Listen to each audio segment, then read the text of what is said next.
बिस्मिल्लाहिर्रहमानिर्रहीम अस्सलाम वालेकुम। मैं इब्रार अहमद मेहर एडवोकेट उम्मीद करता हूं कि आप सब खैरियत से होंगे। सवाल है कि दूसरी शादी करने से पहले पहली बीवी की इजाजत जरूरी है या नहीं? जवाब दें।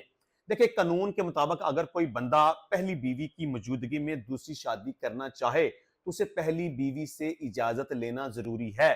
ना सिर्फ इजाजत लेना जरूरी है बल्कि यूनियन काउंसिल से इजाजत नामे का सर्टिफिकेट लेना भी जरूरी है। अगर कोई बंदा पहली बीवी की इजाजत के बगैर या सर्टिफिकेट हासिल किए बगैर दूसरी शादी करेगा तो उसकी वो शादी रजिस्टर्ड नहीं होगी।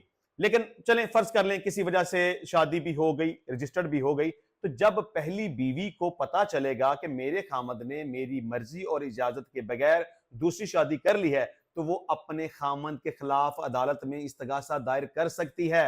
और उस इस्तगासे में अगर बीवी ये साबित कर दे कि वाकई ही उसके खामद ने खिलाफ कानून काम किया है, सर्टिफिकेट हासिल किए बगैर और पहली बीवी की इजाजत लिए बगैर उसने दूसरी शादी कर ली है, तो अदालत की तरफ से उसे 1 साल तक कैद की सजा और 5 लाख रुपए तक जुर्माने की सजा हो सकती है। अच्छा जी, सवाल है दाऊद की तरफ से, सर अगर 3 तलाक का नोटिस इकट्ठे यूनियन काउंसिल में भेज दें तो क्या तलाक हो जाएगी? देखें, बात याद रखें, आप एक नोटिस यूनियन काउंसिल में भेजें या 3 नोटिस इकट्ठे यूनियन काउंसिल में भेजें, वो एक ही तलाक सबर की जाएगी।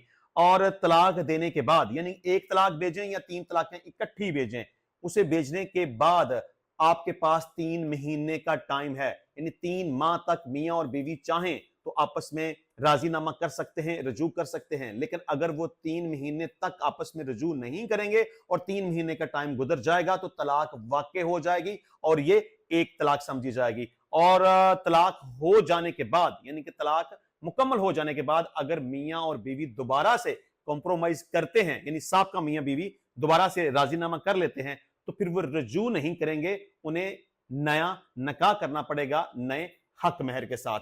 अच्छा, कानून इसमें यह भी है, आप याद रख लें कि अगर बंदा एक वक्त में 3 दफा तलाक प्रोनाउंस कर दे या लिख कर भेज दे तो वो एक ही तलाक समझी जाएगी।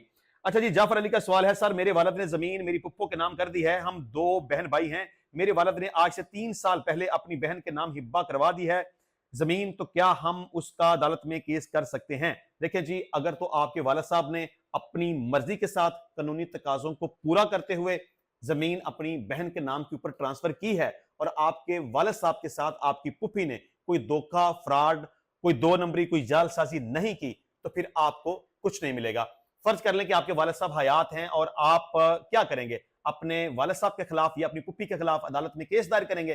तो क्या आपने साबित करना है कि आपके वालिद साहब के साथ कोई धोखा और फ्रॉड हुआ, तो आपके वालिद अदालत में जाके ये स्टेटमेंट अगर रिकॉर्ड करवा देंगे कि जी कोई धोखा फ्रॉड नहीं हुआ, मैंने अपनी मर्जी के साथ जमीन अपनी बहन के नाम के ऊपर करवाई है, तो कुछ नहीं बनेगा, आपका केस खारिज हो जाएगा। अगर आपके वालिद साहब दुनिया में नहीं हैं तो फिर अगर आप उस हिब्बा को चैलेंज करना चाहें तो आप अदालत में केस दायर करेंगे, लेकिन उस केस में फिर आपने ये बात साबित करनी है कि आपकी पुप्पी ने आपके बाप के साथ फ्रॉड किया है।